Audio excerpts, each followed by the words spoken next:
Most of us learned as children to say thank you when receiving a gift. I'm sure James will learn as he learns to talk how to say thank you. But when it comes to the gifts of God's creation, gratitude often slips into forgetfulness. By the way, this is the season of creation in the month of September. It's basically a new liturgical season in the year. It invites us to join in prayer and ecological action for climate justice. It's a time for renewing, repairing, and restoring our relationship to God, one another, and all of creation. And this month, I'm going to be using Robin Wall Kimmerer's book, The Serviceberry, to tie in with some scriptures and things. In The Serviceberry, Robin Wall Kimmerer describes the gifts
relatives offering hospitality. When we receive creation as a gift, unearned, freely given, it reshapes our posture from entitlement to gratitude, from consumption to reciprocity. Think for a moment, if you will, of a time you were caught up in the wonder of creation. Perhaps it was a mountain overlook. Maybe it was standing amid tall trees. Or maybe you were watching the play of light upon the ocean from the beach. These moments are times in which we say something took our breath away. And yet, what takes the place of that breath? It's often the presence of the divine quietly filling us with awe. I have had lots of opportunities, very fortunately, to have awe experiences. One of the most recent awe experiences I had was standing at Iguazu Falls on the border between Argentina and Brazil. Now, granted, there were lots of other tourists around me, but I felt strangely set apart, as though I was enveloped in a mystery. But maybe it was just the humidity. The mist rose, the waters thundered, and in that roar, I discovered something unexpected. Not isolation, but communion. For in creation's abundance, we are never truly alone. We are always bound in holy relationship with the life that surrounds us. In God's garden, abundance is the practice. But our modern economic imagination leans towards scarcity and accumulation. And Kimmerer contrasts this mindset with the wisdom of gift economies when she writes, wealth is understood as having enough to share, and the practice for dealing with abundance is to give it away. Theologian Walter Brueggemann calls this Sabbath economics. The conviction that our lives are not defined by commodity production or consumption, but by rest, trust, and delight. Yet Sabbath economics also confronts what Brueggemann describes as the myth of scarcity.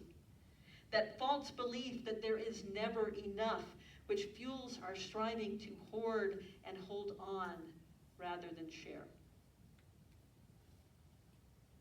We taste this alternative vision in shared meals. Theologian Norman Wurzba sees eating itself as a sacred act. Think about that while you're having lunch. Eating as a sacred act. Creation offering hospitality to us, reflecting the very relational nature of the Trinity. At our dining tables and at this communion table, we experience creation's gifting in its most intimate form. The biblical concept of Jubilee takes this even further. Jubilee reminded Israel that land, food, and labor belonged to God. These resources were given not to be stockpiled, but to be shared, so that no one would be left out of the blessing of abundance. Wurzba helps us see that our communion meals anticipate and expand Jubilee practices into the broader life of the community. If creation flourishes through a gift economy, then the church has an opportunity to embody this vision here and now. 3 questions we might ask ourselves, which don't really have an answer right now, but are worth pondering, are how can we reimagine our relationship with creation as gift rather than commodity? What practices can help us move from a mindset of scarcity to one of trust in God's abundance? And finally, where do we already see gift economies shaping our local communities? Congregations across the country are demonstrating a variety of answers to these questions. Some congregations have decided to become beekeepers, and they have hives on their property that they tend or have a beekeeper tend with their assistance. Others have transformed their church lawns into gardens that invite prayer, provide beauty, and nourish ecological well-being. Native plantings welcome pollinators, conserve water, and restore the land. These shared spaces become testimonies of gratitude, reciprocity, and joy. It's interesting for us as a congregation to think about these questions and what we might do to support the gifts of creation, since we don't have property, we don't have land. But who are the people we can partner with in the community to do this? The creation stories in the book of Genesis teach us that humanity's first vocation is to care, not to control, to receive, not to seize.